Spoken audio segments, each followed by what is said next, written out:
Hello everyone, welcome to Ravi Aditi classes. Friends, आज की इस वीडियो में हम कंटिन्यू करेंगे हमारे एसएससी सीरीज़ को और इस वीडियो में हम कवर करेंगे देखिए सेट 8। तो यहाँ पे फ्रेंड्स एसएससी के top most important questions 50 most important questions इस वीडियो में हम कवर करने वाले हैं। तो यहाँ पे आपको प्रीवियस ईयर क्वेश्चंस साथ में जो अपकमिंग एग्जाम्स होने वाले हैं ना, तो वहाँ पे एक्सपेक्टेड क्वेश्चंस जो भी होते हैं उनके बारे में इस वीडियो में हम डिस्कस करेंगे।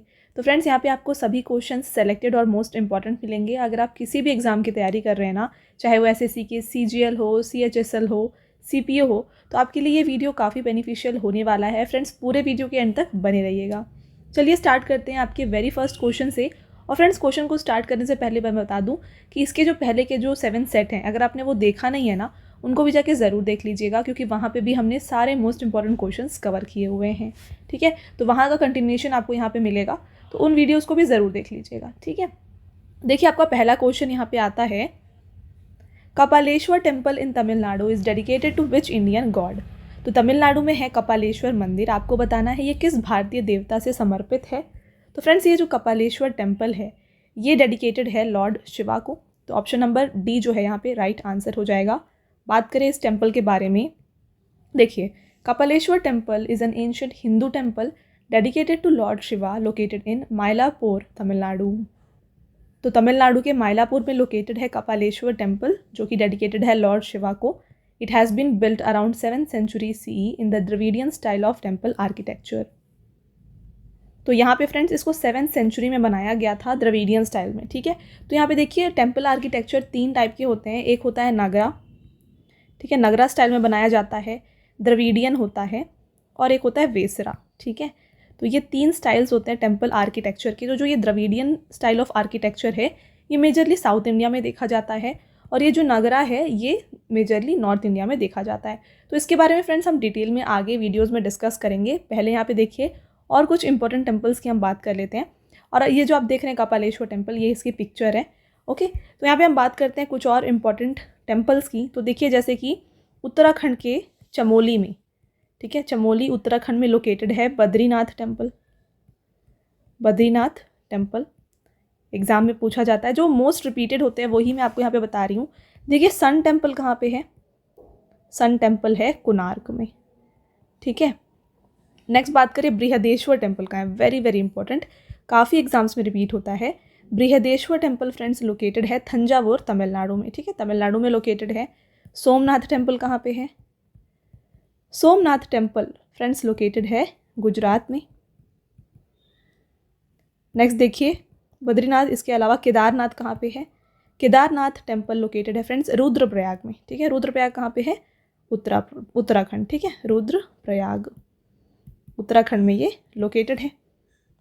नेक्स्ट बात करें रामनाथ स्वामी टेम्पल कहाँ पे है, रामनाथ स्वामी टेम्पल, तो फ्रेंड्स ये लोकेटेड है रामेश्वरम में। ठीक है, रामेश्वरम तमिलनाडु में लोकेटेड है रामनाथ स्वामी टेम्पल। इसके अलावा और भी जैसे हम डिस्कस करें तो एक गोल्डन टेम्पल जो कि काफ़ी एग्जाम्स में रिपीट होता है। तो गोल्डन टेम्पल लोकेटेड है फ्रेंड्स अमृतसर पंजाब में। नेक्स्ट जगन्नाथ टेम्पल कहाँ पे है, पुरी में है। फिर बात करें मीनाक्षी टेम्पल कहाँ पे है, मदुरई में है। इसके बाद फ्रेंड्स देखिए लिंगराज टेम्पल कहाँ पे है, भुवनेश्वर में है। नेक्स्ट है सिद्धि विनायक टेम्पल, तो ये कहाँ पे है, ये महाराष्ट्र मुंबई में लोकेटेड है। तो ये फ्रेंड्स कुछ इंपॉर्टेंट यहाँ पे हमने डिस्कस कर लिए टेम्पल्स। आगे बढ़ेंगे और आपका अगला क्वेश्चन, आगे जितने मोस्ट इंपॉर्टेंट टेम्पल्स हैं ना, आगे भी आने वाले वीडियोज़ में हम उनको भी कवर करेंगे। ओके, देखिए अगला question, in terms of total land area what is India's rank in the world in the list of largest countries. तो कुल क्षेत्रफल की दृष्टि में सबसे बड़े देशों की सूची में भारत का विश्व में कौन सा स्थान है। तो यहाँ फ्रेंड्स देखिए एरिया के टर्म्स में बात हो रही है। ठीक है, तो एरिया के टर्म्स में क्षेत्रफल के दृष्टिकोण से देखा जाए तो इंडिया 7th पोजीशन पे आता है। ऑप्शन नंबर यहाँ पे जो ए है ये राइट आंसर हो जाएगा। ठीक है, यहाँ पे देखिए India is the 7th largest country in the world by land area with a total area of approximately 3.2 million square kilometres. तो यहाँ पे ये एरिया दिया हुआ है, अप्रॉक्स 3.2 मिलियन स्क्वायर किलोमीटर्स की एरिया कवर करता है इंडिया, जो कि 7th लार्जेस्ट कंट्री है in terms of area. Next, it is most populous country in the world with a population of over 1.4 billion people. तो पॉपुलेशन के terms में पूछा जाए फ्रेंड्स तो यहाँ पे इंडिया फर्स्ट पोजीशन पे आता है with population over 1.4 billion people. Right, चलिए आगे बढ़ेंगे। नेक्स्ट क्वेश्चन देखिए, who among the following politician was Home Minister of India in Rajiv Gandhi's cabinet from 1986 to 1989। तो फ्रेंड्स 1986 से 1989 के राजीव गांधी के टेन्योर में होम मिनिस्टर ऑफ इंडिया कौन थे? तो उस टाइम पे फ्रेंड्स होम मिनिस्टर रहे हैं Buta Singh. Option number C right answer हो जाएगा। नेक्स्ट देखिएगा, Bathukamma festival is celebrated in which state of India. Very very important, double star कर लीजिए। बतुकम्मा उत्सव भारत के किस राज्य में मनाया जाता है? तो फ्रेंड्स इसको मनाया जाता है तेलंगाना में। करेक्ट आंसर है ऑप्शन नंबर सी। तो बतुकम्मा के अलावा फ्रेंड्स तेलंगाना की बात की जाए तो यहाँ पे एक और फेस्टिवल होता है जो कि होता है बोनालू। ठीक है, तो यहाँ पे आप जो बतुकम्मा फेस्टिवल देख रहे हैं ये नवरात्रि के टाइम पे होती है। ये एक 9 डेज़ यहाँ पे फेस्टिवल होती है जिसको तेलंगाना में मनाया जाता है। साथ में बात करें फ्रेंड्स उत्तर प्रदेश की, तो देखिए उत्तर प्रदेश में मनाया जाता है गंगा दशहरा। गंगा दशहरा ये यहाँ की काफ़ी फेमस फेस्टिवल है, गंगा दशहरा। नेक्स्ट बात करें हम पंजाब, तो पंजाब से कौन से हैं? देखिए लोहरी, वैसाखी या बैसाखी आप कह सकते हैं। इसके अलावा गुरुपूरब, ये यहाँ के फेस्टिवल हैं। महाराष्ट्र के फेस्टिवल्स कौन से हैं फ्रेंड्स? महाराष्ट्र में होता है गुड़ी पाड़वा। ठीक है, नेक्स्ट गणेश चतुर्थी। तो जो मोस्ट प्रोमिनेंट फेस्टिवल्स हैं ना, हम उनको यहाँ पे डिस्कस कर रहे हैं। गणेश चतुर्थी ये मनाई जाती है महाराष्ट्र में। ओके, चलिए आपका अगला question, when did constituent assembly adopt the constitution of India? तो संविधान सभा ने भारत के संविधान को कब अपनाया था? तो यहाँ पे राइट आंसर हो जाएगा ऑप्शन नंबर सी 26 नवंबर 1949। फ्रेंड्स 26 नवंबर 1949 को जो है कॉन्स्टिट्यूएंट असेंबली के द्वारा इंडियन कॉन्स्टिट्यूशन को अडॉप्ट किया गया था और इसे लीगली या फिर कॉन्स्टिट्यूशनली जो है यहाँ पे इसे एनफोर्स कब किया गया है? इसको एनफोर्स किया गया है 26 जनवरी 1950 को, और इसी दिन हम बनाते हैं रिपब्लिक डे, राइट। साथ में यहाँ पे आपसे इंपॉर्टेंट क्वेश्चंस ये पूछे जा सकते हैं कि जो कॉन्स्टिट्यूएंट असेंबली थी इसका जो पहला मीटिंग हुआ था या फिर जो आप कह सकते हैं पहला सेशन हुआ था, इसके प्रेसिडेंट कौन थे? ठीक है, तो फ्रेंड्स इसके जो प्रेसिडेंट थे ये थे सच्चिदानंद सिन्हा। ठीक है, सच्चिदानंद सिन्हा ये उस टाइम पर इसके प्रेसिडेंट थे। इसके अलावा ड्राफ्टिंग कमेटी जो बनाई गई थी उसके चेयरमैन कौन थे? फ्रेंड्स ड्राफ्टिंग कमेटी के जो चेयरमैन थे ये थे BR अम्बेडकर। ओके, और एक इम्पॉर्टेंट क्वेश्चन है कि कितने दिन लगे थे इंडियन कॉन्स्टिट्यूशन को पूरा कंप्लीटली फ्रेम करने के लिए? तो यहाँ पे लगा था फ्रेंड्स 2 years 11 months 18 days। तो ये कंप्लीट टाइम लगा था इंडियन कॉन्स्टिट्यूशन को बनाने के लिए। ओके, चलिए आगे बढ़ेंगे और आपका नेक्स्ट क्वेश्चन यहाँ पे, exchange of gases occur through which part of plant tissue? तो गैसों का आदान प्रदान पादप ऊतक के किस भाग द्वारा होता है? तो यहाँ पे friends exchange of gases plant tissues में होता है through stomata. Option number B जो है यहाँ पे राइट आंसर हो जाएगा। देखिए the exchange of oxygen and carbon dioxide in the leaf, ठीक है, as well as loss of water vapour in transpiration occurs through pores called stomata.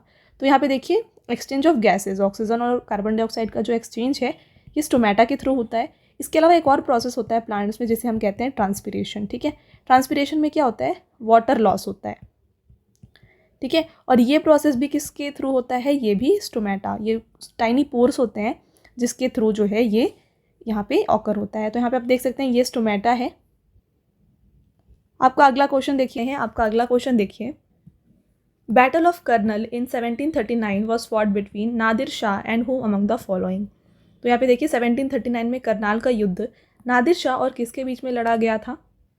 तो इसको लड़ा गया था नादिर शाह और मोहम्मद शाह के बीच में। Option number D right answer हो जाएगा। बात करें बैटल ऑफ कर्नल की, तो देखिए बैटल ऑफ कर्नल 1739 में हुआ है नादिर शाह और मोहम्मद शाह के बीच में। तो Nadir Shah emerged as victorious in the battle. कौन जीता यहाँ पे? जीत हुई थी नादिर शाह की। Mohammad Shah was the Mughal emperor while Nadir Shah was the emperor of Persian empire of the Afsharid dynasty. तो यहाँ पे नादिर शाह जो थे ये पर्शियन एम्पायर के एम्परर थे और मोहम्मद शाह मुगल एम्परर थे। तो इन दोनों के बीच की जो लड़ाई थी इसमें जीत हुई थी नादिर शाह की। अगला, members of which national association were led by Chandrashekhar Azad and Bhagat Singh? तो चंद्रशेखर आज़ाद और भगत सिंह किस राष्ट्रीय संघ के सदस्य थे? तो फ्रेंड्स ये यहाँ पे मेंबर्स थे हिंदुस्तान सोशलिस्ट रिपब्लिकन एसोसिएशन की। तो ऑप्शन नंबर सी यहाँ पे राइट आंसर हो जाएगा। बात करें हिंदुस्तान सोशलिस्ट रिपब्लिक एसोसिएशन की, तो इसकी फॉर्मेशन कब हुई है? इसका फॉर्मेशन हुआ है 1928 में। कहाँ पे? दिल्ली में इसका फाउंडेशन किया गया था। चंद्रशेखर आज़ाद, भगत सिंह, इसके अलावा सुखदेव और राजगुरु के द्वारा। नेक्स्ट यहाँ पे देख रहे हैं आप इंडियन नेशनल कांग्रेस। तो फ्रेंड्स आईएनसी की फॉर्मेशन जो है ना ये हुई थी 1885 में, ठीक है। किसके द्वारा? A.O. ह्यूम के द्वारा जो है फॉर्मेशन किया गया था इंडियन नेशनल कांग्रेस का। यहाँ पे राष्ट्रीय सेवा संघ यानी कि राष्ट्रीय स्वयं सेवक संघ RSS जो है ना, इसका फॉर्मेशन कब हुआ है? इसका फॉर्मेशन हुआ है 1925 में फ्रेंड्स, और इसको फॉर्म किया गया था नागपुर में, ठीक है। और यहाँ पे कम्युनिस्ट पार्टी ऑफ इंडिया की बात करें तो कम्युनिस्ट पार्टी ऑफ इंडिया, इसका फॉर्मेशन हुआ है 1925 में। किसके द्वारा? एम एन रॉय और साथ में अबानी मुखर्जी, इन दोनों ने मिलकर CPI की फॉर्मेशन की थी। तो आई होप फ्रेंड्स आपको सारे पॉइंट्स यहाँ पे क्लियर हैं। आगे बढ़ेंगे, नेक्स्ट क्वेश्चन को देखिए। Dash is made of lower density felsic rock such as andesite and granite. तो आपको बताना है यहाँ पे डैश कम घनत्व वाली फेल्सिक चट्टानों से बना है, जैसे कि एंडेसाइट एंड ग्रेनाइट। तो इनमें से कौन सा ऐसा पार्ट है अर्थ का जो कि यहाँ पे लो डेंसिटी फेल्सिक रॉक जैसे कि एंडेसाइट और ग्रेनाइट का बना होता है? तो ये है friends continental crust. Option number B जो है यहाँ पे राइट आंसर हो जाएगा। तो यहाँ पे देख सकते हैं आप, ये जो लेयर्स हैं यहाँ पे अर्थ के डिफरेंट लेयर्स को मैंने शो किया हुआ है आपको। सबसे अंदर पे क्या होता है? ये होता है इनर कोर, इसके बाद आता है आउटर कोर, फिर आता है फ्रेंड्स मैंटल, और फिर उसके ऊपर आता है क्रस्ट, ठीक है। तो ये होता है यहाँ पे कोर, फिर आता है यहाँ पे friends mantle and then crust, ठीक है। तो यहाँ पे कोर में दो आपने देखा, इनर कोर और आउटर कोर। तो यहाँ पे आप देख सकते हैं कि जो सॉलिड कोर होता है, सॉलिड ये आयरन और निकल जो है ये इनर कोर में पाया जाता है। इसके ऊपर जो आउटर कोर आप देख रहे हैं जो रेड कलर से यहाँ पे मेंशन्ड है, यहाँ पे लिक्विड आयरन और निकल देखा जाता है। इसके ऊपर आता है फ्रेंड्स मैंटल, यहाँ पे सॉलिड सिलिकेट मटेरियल्स होते हैं, ठीक है। और यहाँ पे आपने देखा मैंटल में भी लोअर मैंटल है और अपर मैंटल है, ठीक है। तो अपर मैंटल के ऊपर जो है ठीक यहाँ पे एस्थेनोस्फीयर होता है, ठीक है। एस्थेनोस्फीयर ये लेयर होता है यहाँ पे अर्थ का, और उसके ऊपर आता है फ्रेंड्स लिथोस्फीयर जो कि क्रस्ट होता है, ठीक है। तो यहाँ पे क्रस्ट में आप देख रहे हैं दो हैं, एक है ओशन क्रस्ट और एक है कॉन्टिनेंटल क्रस्ट। तो यहाँ पे जैसे बात की गई थी लो डेंसिटी यहाँ पे फेल्सिक रॉक्स की, तो लो डेंसिटी फेल्सिक रॉक्स जो है ना ये कॉन्टिनेंटल क्रस्ट में पाए जाते हैं। अगर यहीं आपसे पूछा जाता कि हाई डेंसिटी फेल्सिक रॉक्स कहाँ पे पाए जाते हैं, तो ये ओशनिक क्रस्ट में पाए जाते हैं। तो यहाँ पे ऑप्शन देख रहे हैं ना, अगर हायर डेंसिटी पूछा जाए तो आपको ओशनिक क्रस्ट को टिक करना है। तो आई होप आपको मैंने दोनों पॉइंट्स क्लियर कर दिए हैं। और आप देख रहे हैं ये एंडेसाइट कुछ इस तरीके का दिखता है, राइट। ये लो डेंसिटी फेल्सिक रॉक्स होते हैं। चलिए अगला question, Prithviraj Chauhan and Mohammad Ghori for the battle of dash. तो पृथ्वीराज चौहान और मोहम्मद गौरी के बीच में कौन सी लड़ाई हुई थी? फ्रेंड्स इन दोनों के बीच में जो लड़ाई हुई थी ये थी बैटल ऑफ तराइन।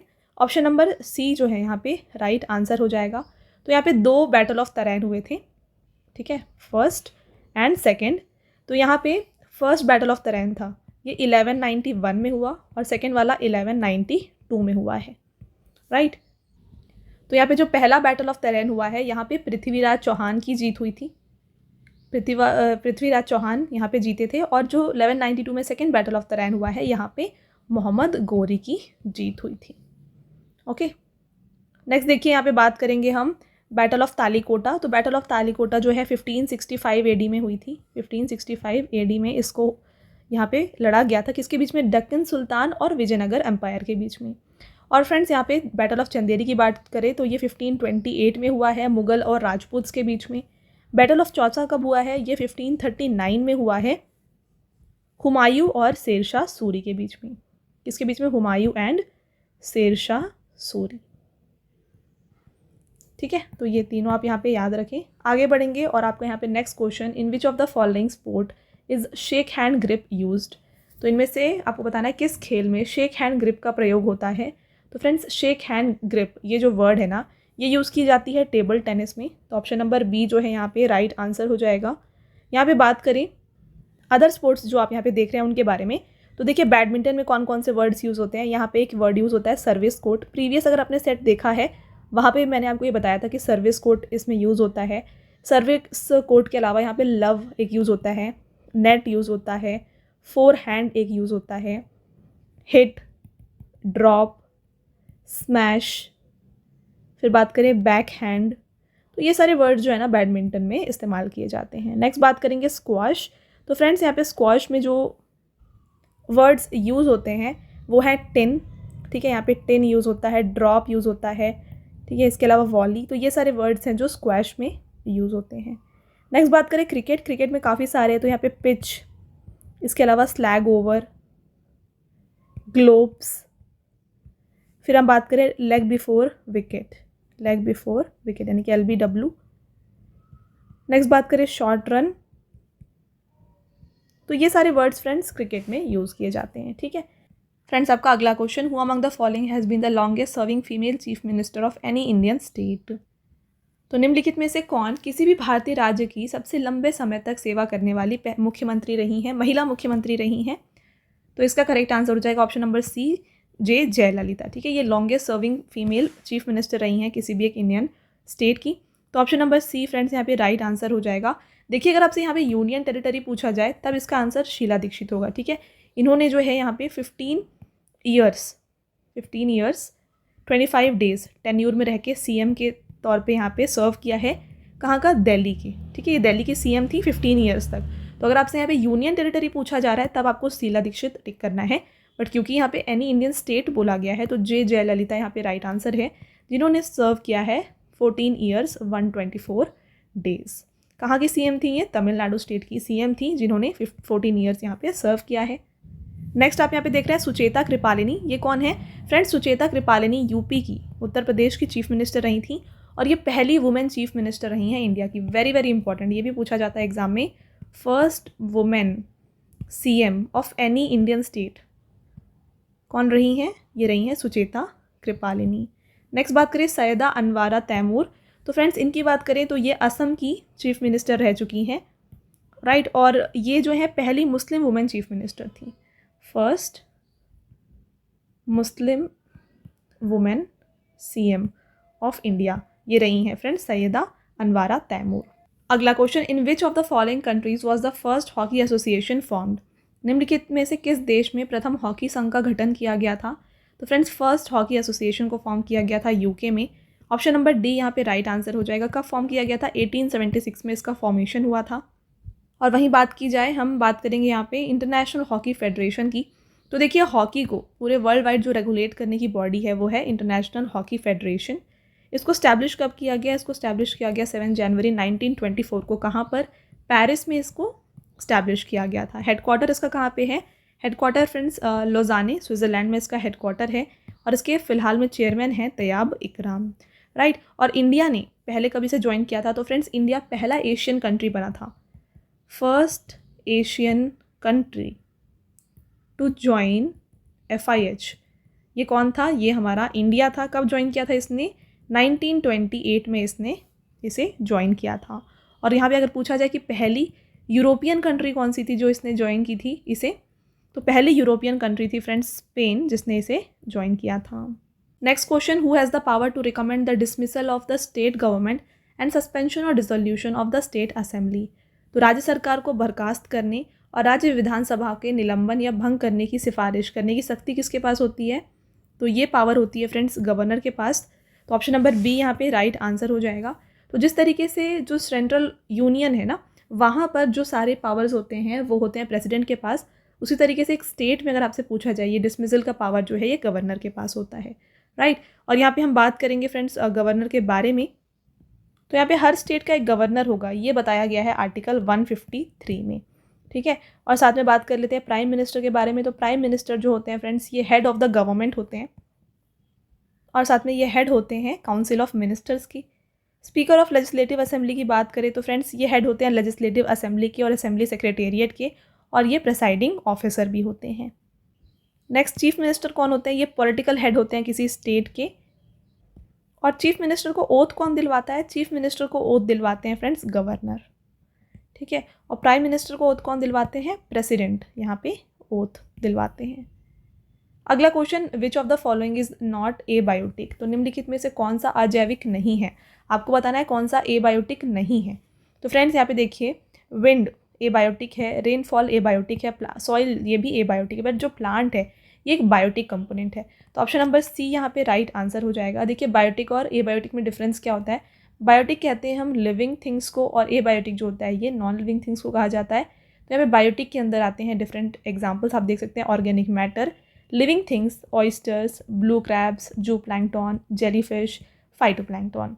तो ये सारे बायोटिक के एग्जाम्पल्स हैं। वहीं बात करें ए बायोटिक की तो climate, non living things, sunlight, temperature, nutrient enrichment, humidity, ये सारे ए बायोटिक कंपोनेंट्स हैं। आगे बढ़ेंगे next question, Chandubi lake is located in which state. तो चांदुबी झील जो है ये किस राज्य में स्थित है? ये लोकेटेड है असम में। तो ऑप्शन नंबर डी यहाँ पे करेक्ट आंसर हो जाएगा। फ्रेंड्स मैंने यहाँ पे मोस्ट इंपॉर्टेंट सारे इन्फॉर्मेशन कुछ इंपॉर्टेंट लेक्स के आपके लिए यहाँ पे शो किया हुआ है। तो देखिए बात करते हैं सबसे पहले आंध्र प्रदेश के कोलेरू लेक के बारे में। तो one of the India's largest fresh water lake ये है आंध्र प्रदेश का Kolleru lake between the Krishna and Godavari delta. तो क्वेश्चन अगर आपसे पूछा जाए कौन सा लेक है जो कि कृष्णा और गोदावरी रिवर के बीच में आता है, तो ये हो जाएगा कोलेरू लेक। ठीक है, Kolleru lake is home to Atapaka bird sanctuary. तो अटपाका बर्ड सैंक्चुरी जो भी है ये भी कोलेरू लेक के पास स्थित है। नेक्स्ट देखिएगा सांबर लेक जो कि राजस्थान में है। तो ये लार्जेस्ट इनलैंड सॉल्ट लेक है हमारे इंडिया का। और साथ में आप देख सकते हैं it is a bowl shaped lake that encircles historical Sambhar lake town which is located on national highway 8 in Rajasthan. तो यहाँ पे इसका ये लोकेशन दिया है।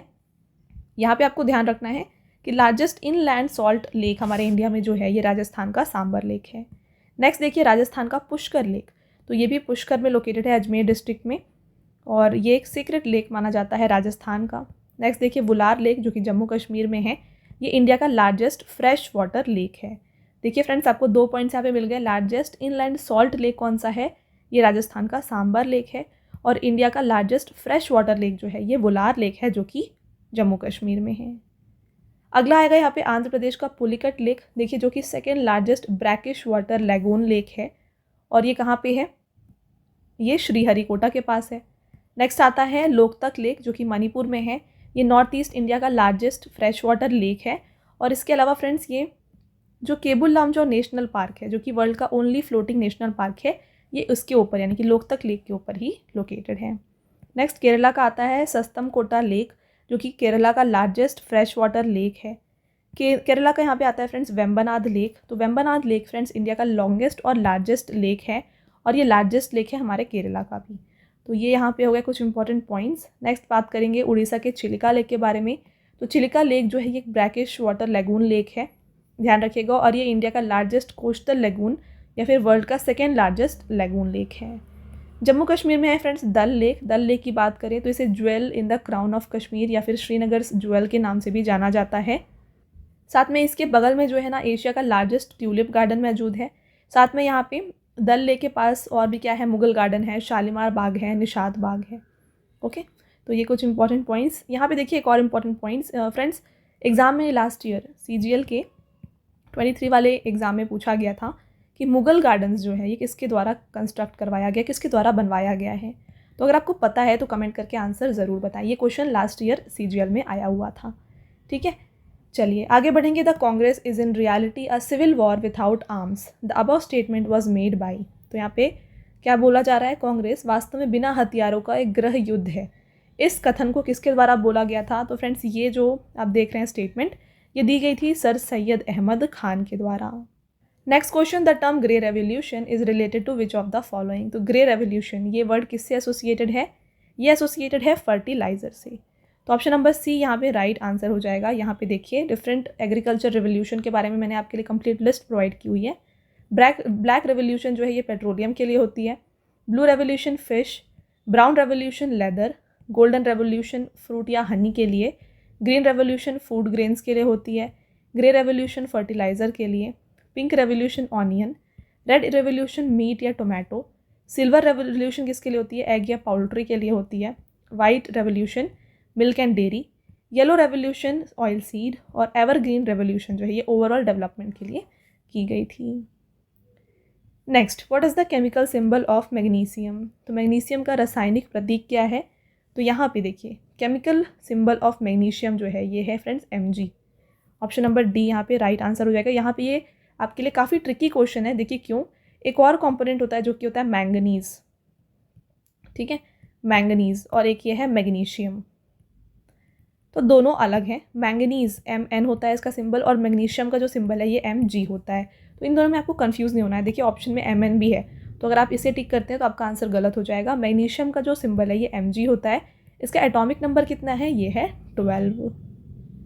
आगे बढ़ेंगे और आपको यहाँ पे फ्रेंड्स अगला क्वेश्चन आएगा। उससे पहले देखिए फर्स्ट 20 एलिमेंट्स हमारे पीरियोडिक टेबल के जो आपको डेफिनेटली याद होने चाहिए, मैं बता दूँ, क्योंकि देखिए 1 to 20 के जो एटॉमिक नंबर है ना वो एग्जाम में काफ़ी ज़्यादा रिपीट होते हैं। तो देखिए hydrogen, helium, lithium, beryllium, boron, carbon, nitrogen, oxygen, fluorine, neon, sodium, magnesium, aluminium, silicon, phosphorus, sulphur, chlorine, argon, potassium, calcium. तो ये फर्स्ट 20 यहाँ पे एलिमेंट्स हैं हमारे पीरियोडिक टेबल के जो आपको फ्रेंड्स डेफिनेटली याद होने चाहिए। तो अगर देखिए 1 to 30 अगर आप याद रख सकते हैं ना तो सबसे बेटर है, क्योंकि मैक्सिमम क्वेश्चंस यहीं से आते हैं। ठीक है, चलिए आपका अगला question, identify the author of the book the English teacher. तो यहाँ पे बुक का नाम है द इंग्लिश टीचर। आपको बताना है ये बुक किसके द्वारा लिखी गई है। तो यहाँ पे द इंग्लिश टीचर जो बुक है इसको लिखा गया है R.K. नारायण के द्वारा। ऑप्शन नंबर बी फ्रेंड्स यहाँ पे राइट आंसर हो जाएगा। तो यहाँ पे R.K. नारायण के द्वारा काफ़ी सारी बुक्स लिखी गई हैं, जैसे कि एक इंग्लिश टीचर हो गई। इसके अलावा इनके द्वारा लिखा गया है बुक जिसका नाम है राज, Swami and friends, Swami and friends, ये बुक भी इनके द्वारा लिखी गई है। Next the tiger of Malgudi, tiger of Malgudi, ये बुक भी इन्होंने लिखी थी। टॉकेटिव मैन, टॉकेटिव मैन, ये बुक भी इन्होंने लिखी है। सलमान रुश्दी फ्रेंड्स काफ़ी फेमस यहाँ पे इंडियन नॉवेलिस्ट हैं और एसेइस्ट हैं जिनके बारे में काफ़ी एग्जाम्स में क्वेश्चन आता है। तो यहाँ पे इनको फ्रेंड्स इनके द्वारा लिखी गई एक फेमस नावल मैं आपको बता दूँ, वो है मिडनाइट्स चिल्ड्रन, मिडनाइट्स चिल्ड्रन। ठीक है, ये बुक इनके द्वारा लिखी गई थी और फ्रेंड्स इन्हें जो है ना बुकर प्राइज़ भी दिया जा चुका है। तो इन्हें बुकर प्राइज़ कब दिया गया है, 1981 में सलमान रुश्दी को बुकर प्राइज़ दिया गया। खुशवंत सिंह की बात करें तो फ्रेंड्स इन्होंने एक बुक लिखी है जिसका नाम है Delhi, train to Pakistan, train to Pakistan, ये बुक उनके द्वारा लिखी गई। नेक्स्ट देखिए बात करें विक्रम सेठ, तो इन्होंने लिखी है गोल्डन गेट नामक बुक को, golden gate, a suitable boy, a suitable boy. तो ये सारी बुक्स इनके द्वारा लिखी गई हैं। अगला क्वेश्चन फ्रेंड्स आपको यहाँ पे देखिए, विच of the following is not a disease caused by virus. तो इनमें से कौन सा ऐसा डिसीज़ है जो कि वायरस से नहीं होता है, आपको बताना है। तो देखिए फ्रेंड्स यहाँ पे आपको सारे डिसीजेज़ जो भी होते हैं बैक्टीरिया से, वायरस से, फंगस से, प्रोटोजोआ से, हेलमिंथिस से, मैंने आपको लिस्ट प्रोवाइड की है। इसको देख के आप इजीली आंसर कर सकते हैं। तो देखिए यहाँ पे एड्स, एबोला और जिका, ये तीनों जो है वायरल डिसीजेज़ हैं। बट जो ये प्लेग है ना, प्लेग फ्रेंड्स ये एक बैक्टीरियल डिसीज़ होता है। तो ऑप्शन नंबर डी यहाँ पे राइट आंसर हो जाएगा। बात कर ले कुछ बैक्टीरियल डिसीजेज़ की यहाँ पे, तो आप देख सकते हैं dysentery, plague, diphtheria, cholera, typhoid, pneumonia, ये सारे बैक्टीरिया से होने वाले डिसीजेज़ हैं। ठीक है, वहीं वायरल डिसीजेज़ की बात करें तो कोल्ड हो गया, mumps, measles, hepatitis, dengue, chikungunya, chicken pox, poliomyelitis, ये सारी जो डिसीज़ेज़ हैं ये वायरस से होती हैं। फंगस से कौन सी डिसीज़ होती है, एथलीट्स फूट हो गया, कैंडिडियासिस हो गया, तो ये सारी फंगस से होती हैं। प्रोटोजोआ डिसीज़ में मोस्ट इंपॉर्टेंट आता है malaria, amoebiasis, African sleeping sickness और काला अजार, ये चारों एग्जाम में काफ़ी रिपीट होता है। नेक्स्ट बात करें हेलमेंथिक डिसीज़ कौन सी है, तो यहाँ पे फाइलेरियासिस, एस्केरियासिस, ये सारी हेलमेंथिस से होने वाली डिसीजेज़ हैं।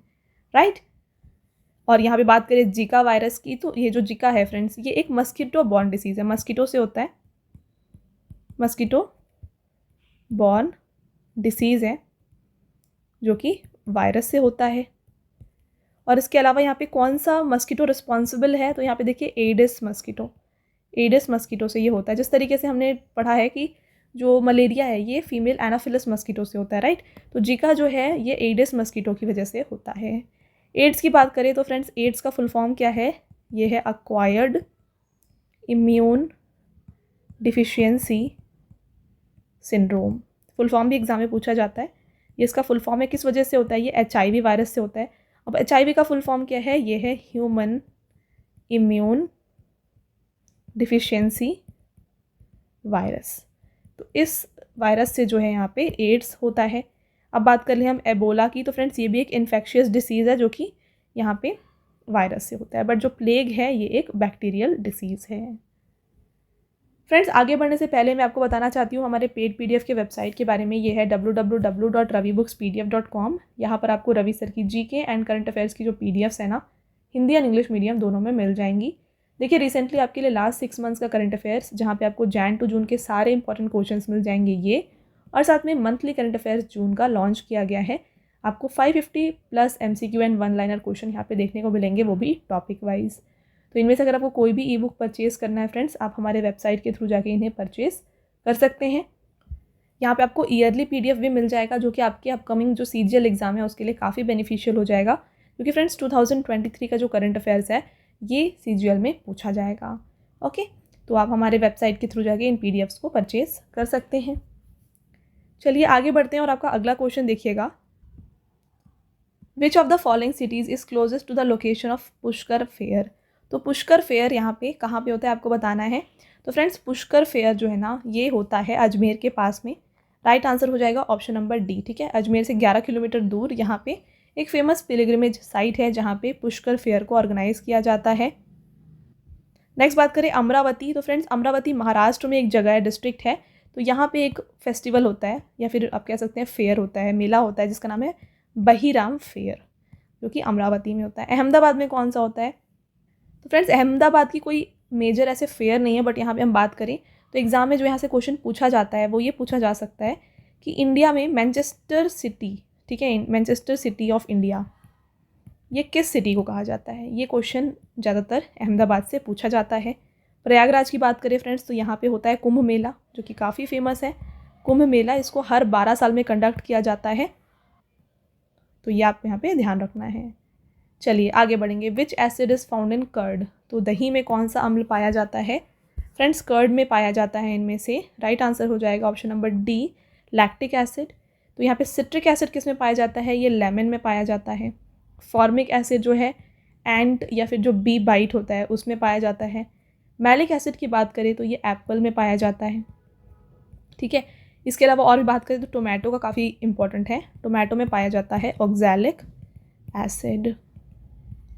और यहाँ पे बात करें टी, तो टी जो है फ्रेंड्स इसमें पाया जाता है टैनिक एसिड। ओके,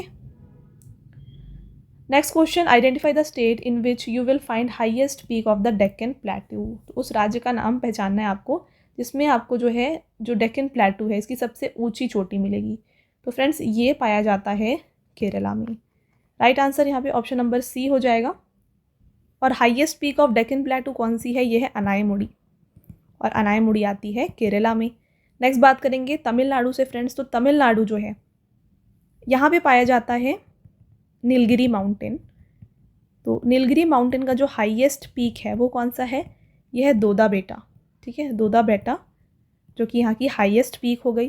कर्नाटका की बात करें तो friends highest peak of Karnataka कौन सी है, ये है मुलिगन गिरी। मुलिगन गिरी जो है हाईएस्ट पीक है कर्नाटका से। और बात कर लेते हैं आंध्र प्रदेश। तो आंध्र प्रदेश से फ्रेंड्स जो हाईएस्ट पीक है वो है जिंदागाड़ा पीक। जिंदागाड़ा पीक ये हाईएस्ट पीक है आंध्र प्रदेश का। तो आगे बढ़ते हैं, नेक्स्ट क्वेश्चन को देखिए। What is deposited on iron in the process of galvanization. तो यहाँ पे गाल्वनाइजेशन एक प्रोसेस है, आपको बताना आयरन के ऊपर किसकी लेयर डिपॉजिट होती है। ठीक है, तो फ्रेंड्स यहाँ पे इसका राइट आंसर हो जाएगा जिंक। ठीक है, तो यहाँ पे जब गाल्वनाइजेशन का प्रोसेस होता है यहाँ पे आयरन, जैसे मान लीजिए एक आयरन है तो इसके ऊपर एक कोटिंग लगाई जाती है जो कि कोटिंग होती है जिंक की, और इसी प्रोसेस को मतलब आयरन के ऊपर एक जिंक की लेयर लगाने के प्रोसेस को हम गाल्वनाइजेशन कहते हैं। और ये गाल्वनाइजेशन करी क्यों जाती है, तो फ्रेंड्स रस्टिंग को बचाने के लिए, मतलब ताकि जो रस्ट है ये ना लगे, इसलिए इस प्रोसेस को किया जाता है। ठीक है, तो जैसे आप देख सकते हैं, मान लीजिए ये एक आयरन है जो कि लेटर ऑन पानी की वजह से ऑक्सीजन के प्रेजेंस में रस्ट हो जाता है, बट इसको प्रिवेंट करने के लिए यहाँ पे गाल्वनाइज किया जाता है, इसको एक जिंक की जो कोटिंग है इसके ऊपर लगाई जाती है। Very very important friends, chemistry के पॉइंट से इसको आप स्टार मार्क करिएगा। नेक्स्ट क्वेश्चन को देखिए। The Badami Chalukyas first had their capital at dash before they moved it to Badami. तो बादामी चालुक्यों ने इसे बादामी से स्थानांतरित करने से पहले अपनी राजधानी किसे बनाई थी। तो यहाँ पे फ्रेंड्स पहला कैपिटल बादामी चालुक्या का क्या था, ये था अहियोल। ठीक है, तो लेटर ऑन इन्होंने बादामी में शिफ्ट किया था, बट पहले इनका जो कैपिटल था ये अहियोल हुआ करता था। बात करें यहाँ पे हम चालुक्यास की, तो फ्रेंड्स चालुक्या के फाउंडर किसे कहा जाता है, ये कहा जाता है पुलकेशिन वन को। पुलकेशिन वन ये फाउंडर माने जाते हैं चालुक्या डायनेस्टी के। इसके अलावा बात करें फ्रेंड्स ग्रेटेस्ट रूलर कौन रहे हैं चालुक्या के, तो ये रहे हैं पुलकेशिन टू।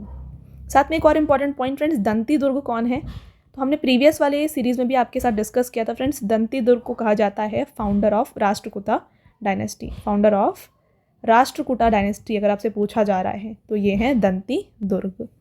ठीक है, और इनका यहाँ पे कैपिटल क्या हुआ करता था, इनका कैपिटल मालखेड़ था। मालखेड़ जो है राष्ट्रकूटा का कैपिटल था। नेक्स्ट और भी जैसे कुछ डायनेस्टीज हैं उनके बारे में बात कर लेते हैं, उनके कैपिटल।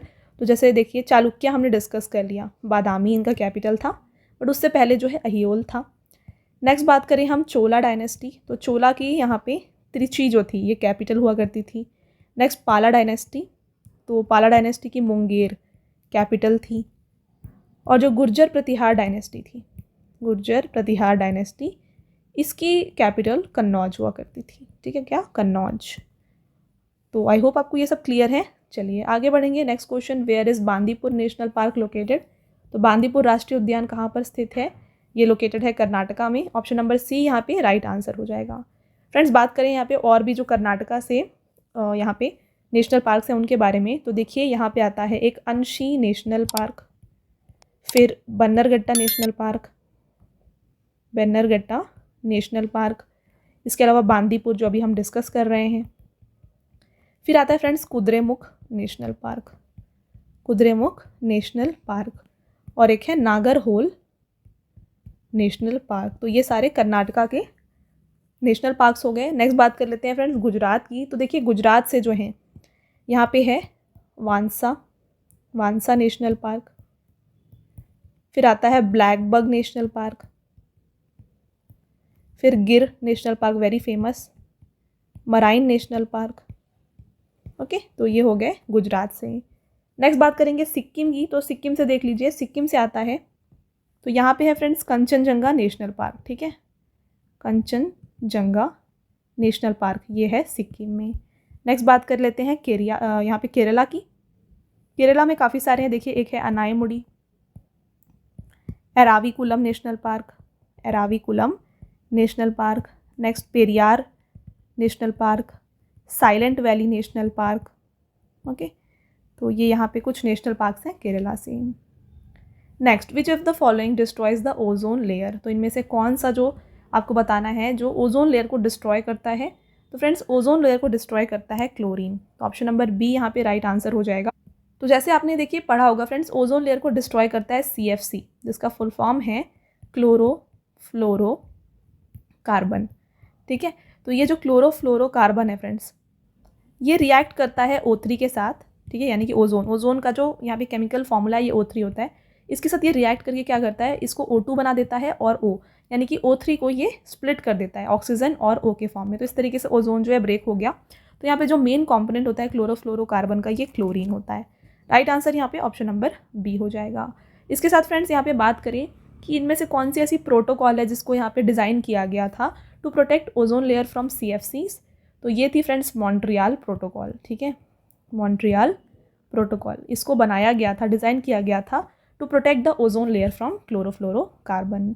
साथ में आप देख सकते हैं यहाँ पे क्वेश्चन ये भी पूछा जाता है कि ओजोन लेयर जो है ये कौन से लेयर ऑफ एटमॉस्फेयर में पाया जाता है। तो ये पाया जाता है फ्रेंड्स स्ट्रेटोस्फीयर में। ये देख सकते हैं, ये स्ट्रेटोस्फीयर लेयर है जहाँ पे ओजोन लेयर पाया जाता है। तो डिफरेंट लेयर्स ऑफ एटमॉस्फेयर की बात कर लेते हैं।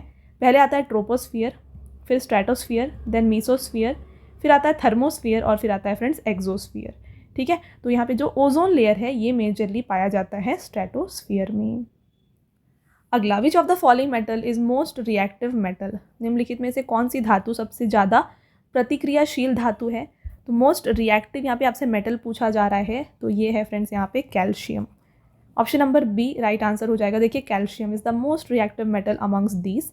N element reactivity decreases while going down the reactivity series. Gold, silver, copper are the least reactive metals and they are also known as noble metals. तो यहाँ पे आपके लिए मैंने रिएक्टिविटी सीरीज भी दे दी है। तो यहाँ पे आप देख सकते हैं मोस्ट रिएक्टिव, इनमें से तो अभी फिलहाल कैल्शियम है। अगर यहाँ पे आपको पोटेशियम दिया होता तो आपको पोटेशियम टिक करना होता है। ठीक है, तो फ्रेंड्स यहाँ पे आप देख सकते हैं सबसे ज़्यादा रिएक्टिव मेटल होती है पोटेशियम, फिर यहाँ पे सोडियम, कैल्शियम, मैग्नीशियम, एल्यूमिनियम, इस तरीके से ये सीरीज़ आती है।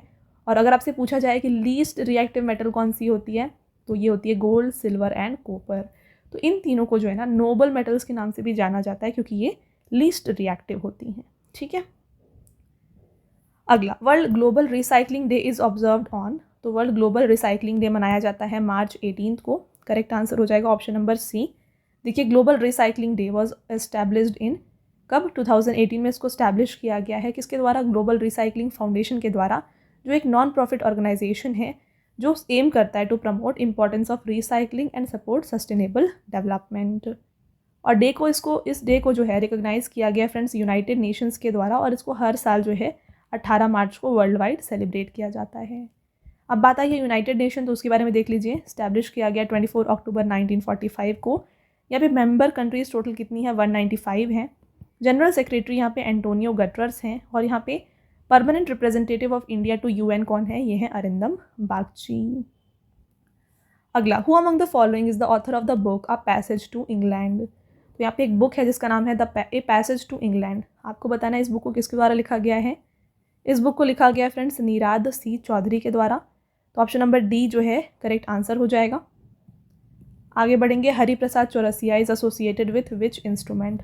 तो आपको बताना है कि हरि प्रसाद चौरसिया इनमें से किस इंस्ट्रूमेंट से एसोसिएटेड हैं फ्रेंड्स। ये एक फ्लूट वादक है ना। तो ऑप्शन नंबर डी जो है यहाँ पे करेक्ट आंसर है। इन्हें पद्म भूषण से भी नवाजा गया है। कब, 1992 में। पद्म भूषण से 1992 में नवाजा गया। पद्म विभूषण से नवाजा गया 2000 में। फ्रेंड्स एग्जाम में ना ये भी पूछा जाता है आपसे, ठीक है। ये आपको बता दिया जाएगा कि हरि प्रसाद चौरसिया जो कि एक फेमस फ्लूट प्लेयर हैं, इनको पद्म विभूषण कब दिया गया है। तो आंसर हो जाएगा 2000। तो ऐसे क्वेश्चंस भी एग्जाम में आते हैं। और भी कुछ प्रोमिनेंट यहाँ पे बात करें जो यहाँ पे म्यूज़िकल इंस्ट्रूमेंट से एसोसिएटेड हैं, तो फ्रेंड्स देखिए तबला से एसोसिएटेड हैं जाकिर हुसैन। नेक्स्ट अगर आपसे पूछा जाए शहनाई से कौन एसोसिएटेड है, तो शहनाई से हो जाते हैं बिस्मिल्लाह खान। और इसके अलावा बात करें सरोद से, तो सरोद से एसोसिएटेड हैं अमजद अली खान। सारंगी और संतूर मैंने आपको प्रीवियस सीरीज़ में बताया है, अगर आपने वो नहीं देखा है ज़रूर जाके देखिए। वहाँ पे मैंने आपको सारे इंपॉर्टेंट म्यूजिशियंस के बारे में यहाँ पे बता दिया है इन दोनों से। Next, night blindness is caused by deficiency of. तो नाइट ब्लाइंडनेस किसकी डिफिशियंसी से होती है, ये होती है विटामिन ए की डिफिशियंसी से। तो ऑप्शन नंबर ए जो है करेक्ट आंसर हो जाएगा। यहाँ पे आप देख सकते हैं फ्रेंड्स विटामिन ए की कमी से लॉस ऑफ विजन या फिर नाइट ब्लाइंडनेस होता है। विटामिन बी की कमी से बेरी, विटामिन सी से स्कर्वी, विटामिन डी से रिकेट्स, यहाँ पे कैल्शियम से बोन एंड टूथ डीके होता है। आयोडीन की कमी से गोइटर और आयरन की कमी से एनीमिया होता है। Next, Viahula Giddha is popular folk dance perform during marriages in the Indian state of. तो यहाँ पे देखिए वियाहुला गिद्धा ये कौन सा स्टेट में परफॉर्म किया जाता है। ये एक पॉपुलर फोक डांस है, इसको परफॉर्म किया जाता है पंजाब में। तो यहाँ पे जो ऑप्शन नंबर सी है फ्रेंड्स ये राइट आंसर हो जाएगा। नेक्स्ट रहेगा silent valley national park is located in which Indian state. थोड़ी देर पहले हमने डिस्कस किया फ्रेंड्स, यहाँ पे silent valley national park located है केरला में। तो यहाँ से हमने और भी डिस्कस किया था, जैसे कि पेरियार नेशनल पार्क हो गया। इसके अलावा हमने डिस्कस किया अनायमुड़ी नेशनल पार्क। तो ये सारे जो हैं केरला में पाए जाते हैं। चलिए next question, which of the following article of Indian constitution talks about money bill. तो यहाँ पे मनी बिल से कौन सा आर्टिकल एसोसिएटेड है, राइट आंसर हो जाएगा यहाँ पे ऑप्शन नंबर ए आर्टिकल 110, ठीक है। और एक और क्वेश्चन फ्रेंड्स मनी बिल से जो काफ़ी ज़्यादा एग्जाम में आता है कि who decides whether a bill is money bill और नॉट। तो एक बिल मनी बिल है या नहीं है, ये कौन डिसाइड करता है, ये डिसाइड करते हैं स्पीकर ऑफ द लोकसभा के जो स्पीकर होंगे वो डिसाइड करेंगे कि एक जो बिल आया है वो मनी बिल है या नहीं, ठीक है। अगला, in which year did independent India win its first Olympic gold in the game of hockey. तो स्वतंत्र भारत ने हॉकी के खेल में अपना पहला ओलंपिक स्वर्ण किस वर्ष में जीता था। ये जीता था फ्रेंड्स 1948 में। तो इंडिया की अचीवमेंट्स एट ओलंपिक गेम्स हमने यहाँ पे कुछ मेंशन किया है, उनको देख लीजिए। Karnam Malleswari was the first Indian women to win an Olympic medal. She won a bronze medal in weight lifting in 2000 Sydney Olympics. तो यहाँ पे फ्रेंड्स पहली इंडियन वुमेन जिन्होंने ओलंपिक मेडल जीता था ये थी कर्नम मल्लेश्वरी, जिन्होंने ब्रॉन्ज मेडल जीता था वेट लिफ्टिंग में 2000 के सिडनी ओलंपिक्स में। Next, at the 2008 Beijing Olympics Abhinav Bindra won the gold medal in men's 10 metre air rifle event and became the first Indian to win an individual gold medal at Olympic games. तो पहला individual gold medal जो है ये जीता था अभिनव बिंद्रा ने 2008 के Beijing Olympics में। किस इवेंट में, men's 10 metre air rifle event में। Next, PV Sindhu became first Indian women to win a Olympic silver medal.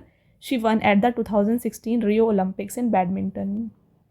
तो पहली सिल्वर मेडल जीतने वाली जो फर्स्ट वुमेन या फर्स्ट इंडियन वुमेन आप कह सकते हैं ये बन गई थी फ्रेंड्स पीवी सिंधु, जिन्होंने 2016 के रियो ओलंपिक्स में ये जीता था। अगला, Sakshi Malik became the first Indian woman wrestler to win an Olympic medal. She won a bronze medal at the 2016 Rio Olympics. तो यहाँ पे ब्रॉन्ज मेडल पहला इंडियन वुमेन रेसलर जिन्होंने जीता था ये थी साक्षी मलिक। इन्होंने भी 2016 के रियो ओलंपिक्स में ये जीता था। नेक्स्ट है KD Jadhav one the first individual Olympic medal for India after independence. तो यहाँ पे पहला individual Olympic medal after independence जीता था केडी जाधव ने, जो कि 1952 का हेलसिंकी ओलंपिक्स था, वहाँ पर इन्होंने ब्रॉन्ज मेडल जीता था। तो ये फ्रेंड्स इंडिया की अचीवमेंट्स एट ओलंपिक गेम्स। आगे बढ़ते हैं और आपका next question, which of the following country has the largest parliament in the world. तो largest parliament in the world जो है फ्रेंड्स ये चाइना का है। तो ऑप्शन नंबर डी यहाँ पे राइट आंसर हो जाएगा। और देखिए जो डिफरेंट पार्लियामेंट्स हैं ना उनके डिफरेंट नेम्स होते हैं, तो वो मैं आपको बता दूँ, कुछ मोस्ट इंपॉर्टेंट हम डिस्कस करेंगे। तो देखिए जैसे कि आप देख सकते हैं जापान, तो जापान की जो पार्लियामेंट है इसका नाम है फ्रेंड्स डाइट, ठीक है। इसके अलावा आप देख सकते हैं इजराइल, इसे नेसेट कहते हैं, जो पार्लियामेंट है वहाँ का, इसका नाम नेसेट है।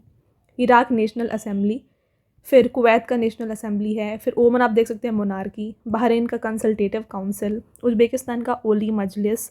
तो ऐसे फ्रेंड्स डिफरेंट नेम होते हैं। इंडिया देखिए संसद, पाकिस्तान में नेशनल असेंबली एंड सेनेट कहा जाता है।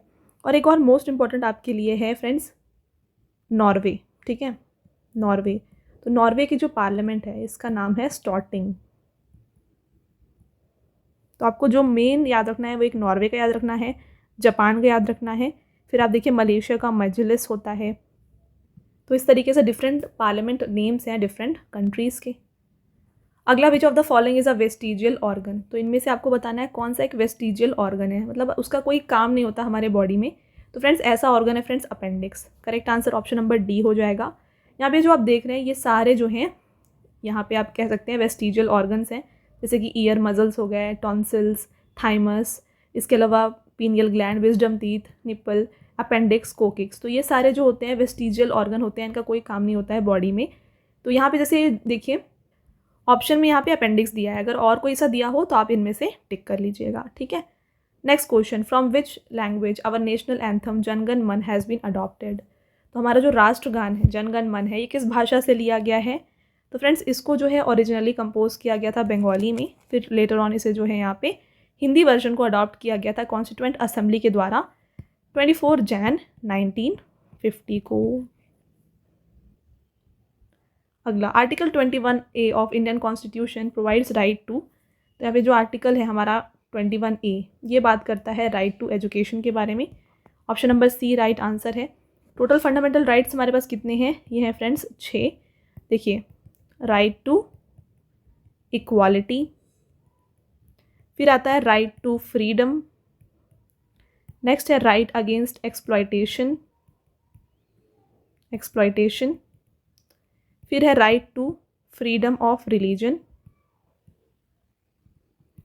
इसके बाद कल्चरल एंड एजुकेशनल राइट्स आता है, और फिर है राइट टू कॉन्स्टिट्यूशनल रेमेडीज़। तो ये सारे 6 फंडामेंटल राइट्स हैं हमारे इंडियन कॉन्स्टिट्यूशन में। अगला question, in which of the following years was Rajya Sabha first constituted. तो निम्नलिखित में से किस वर्ष में राज्यसभा का पहली बार गठन किया गया था। तो फ्रेंड्स राज्यसभा का फॉर्मेशन किया गया था 1952 में, ठीक है। 3 अप्रैल 1952 को जो है पहली बार राज्यसभा को फॉर्म किया गया था। और अगर आपसे पूछा जाए कि पहले चेयरमैन कौन थे राज्यसभा के, तो फ्रेंड्स ये थे सर्वेपल्ली राधाकृष्णन, ठीक है। सर्वेपल्ली राधाकृष्णन पहले चेयरमैन थे राज्यसभा के। इसके अलावा फर्स्ट डेप्यूटी चेयरमैन कौन थे राज्यसभा के, ये थे SV कृष्णमूर्ति राव, ओके। अब आता है फ्रेंड्स बात difference between Rajya Sabha and Lok Sabha. यहाँ पे आप देख सकते हैं, तो लोकसभा जैसे हम लोअर हाउस कहते हैं या फिर हाउस ऑफ पीपल कहते हैं, राज्यसभा को अपर हाउस या फिर काउंसिल ऑफ स्टेट के नाम से भी जाना जाता है, ठीक है। और यहाँ पे जो लोकसभा है इसके प्रेसिडेंट कौन होते हैं, इसके हेड जो होते हैं ये स्पीकर होते हैं। वही राज्यसभा के जो हेड होंगे फ्रेंड्स, जो चेयरमैन होंगे, ये होते हैं वाइस प्रेसिडेंट ऑफ इंडिया। और लोकसभा का जो टेन्यूर है ये 5 साल का होता है, और राज्यसभा का टेन्यूर 6 ईयर्स का होता है। अगला question, the headquarter of NABARD is located in which city. तो देखिए यहाँ पे नाबार्ड का हेडक्वार्टर लोकेटेड है मुंबई में। Option number A right answer है। बात करें नाबार्ड की, तो फ्रेंड्स स्टैब्लिश किया गया है 12 जुलाई 1982 को, और इसके चेयरमैन हैं श्री KV साजी। अगला, national doctors day is observed on. तो राष्ट्रीय चिकित्सक दिवस कब मनाया जाता है, ये मनाया जाता है फ्रेंड्स जुलाई 1 को। और इसी दिन देखिए SBI डे भी होता है, ठीक है। SBI का फॉर्मेशन भी जुलाई 1 को हुआ था। तो यहाँ पे SBI डे या फिर डॉक्टर्स डे ये सब कुछ होता है जुलाई 1 को। नेक्स्ट रहेगा who appoints the member of state public commission service commission. तो यहाँ पे राज्य लोक सेवा आयोग के सदस्यों की नियुक्ति कौन करता है? इनकी नियुक्ति की जाती है गवर्नर के द्वारा। आपका अगला question, which Indian state is surrounded by Bangladesh on its north, west and south. तो इंडिया का कौन सा ऐसा स्टेट है जो कि बांग्लादेश से पूरी तरीके से घिरा हुआ है, नॉर्थ में, वेस्ट में, साउथ में। तो यहाँ पे देखिए फ्रेंड्स, आप देख सकते हैं त्रिपुरा, ठीक है, जो कि इधर नॉर्थ, वेस्ट और साउथ हर तरीके से बांग्लादेश से घिरा हुआ है। तो यहाँ पे ऑप्शन नंबर सी जो है राइट आंसर हो जाएगा। त्रिपुरा का कैपिटल क्या है? त्रिपुरा का कैपिटल है अगरतला। इसके अलावा बात करें हम त्रिपुरा और किस नेबर स्टेट कौन सी है त्रिपुरा की, तो आप देख सकते हैं असम है, इसके अलावा मिज़ोरम है जो कि इसकी नेबर स्टेट्स हैं। चलिए आगे बढ़ते हैं। Next question, which of the following state does not share boundary with Madhya Pradesh. तो इनमें से कौन सा ऐसा स्टेट है जो मध्य प्रदेश के साथ बाउंड्री नहीं बनाता? तो देखिए राजस्थान मध्य प्रदेश से डायरेक्टली बाउंड्री बना रहा है, गुजरात ये भी इससे कनेक्टेड है, उत्तर प्रदेश ये भी इधर कनेक्ट है, बाउंड्री शेयर कर रहा है। बट बात करें उड़ीसा, तो फ्रेंड्स उड़ीसा मध्य प्रदेश से शेयर नहीं कर रहा है बाउंड्री। तो ऑप्शन नंबर डी जो है ये राइट आंसर हो जाएगा। अगला question, who wrote the book wings of fire. तो विंग्स ऑफ फायर नामक जो बुक है इसको लिखा गया है डॉक्टर APJ अब्दुल कलाम जी के द्वारा। तो option number D friends right answer हो जाएगा। इसके अलावा देखिए इन्हें मिसाइल मैन ऑफ इंडिया के नाम से भी जाना जाता था। मिसाइल मैन ऑफ इंडिया कौन थे? ये थे APJ अब्दुल कलाम। तो इन्होंने काफ़ी सारी बुक्स फ्रेंड्स लिखी थी, इनमें से एक काफ़ी फेमस बुक थी जो कि थी इग्नाइटेड माइंड्स या फिर विंग्स ऑफ फायर। ये सारी इनकी काफ़ी फेमस बुक्स हैं, नोटेबल वर्क्स हैं। नेक्स्ट क्वेश्चन फ्रेंड्स, और आपका ये लास्ट क्वेश्चन भी है, the Musi and Bhima are tributaries of which river. तो मूसी और भीमा ये दोनों रिवर्स जो है ना ये ट्रिब्यूटरी हैं कृष्णा रिवर की। तो ऑप्शन नंबर बी जो है यहाँ पे राइट आंसर हो जाएगा। वहीं बात करें कृष्णा रिवर की फ्रेंड्स, ये लार्जेस्ट रिवर है पेनिनसुलर इंडिया का, और कौन कौन से स्टेट में फ्लो करता है? महाराष्ट्र में, आंध्र प्रदेश में और कर्नाटका में, ठीक है। तो इसी की ट्रिब्यूटरीज है मूसी और भीमा। और इसके अलावा और कौन सी ट्रिब्यूटरीज हैं इसकी? तुंगभद्रा भी इसकी ट्रिब्यूटरी है, मालप्रभा, फिर यरला, घाटप्रभा, नेक्स्ट दिंदी, कोयना।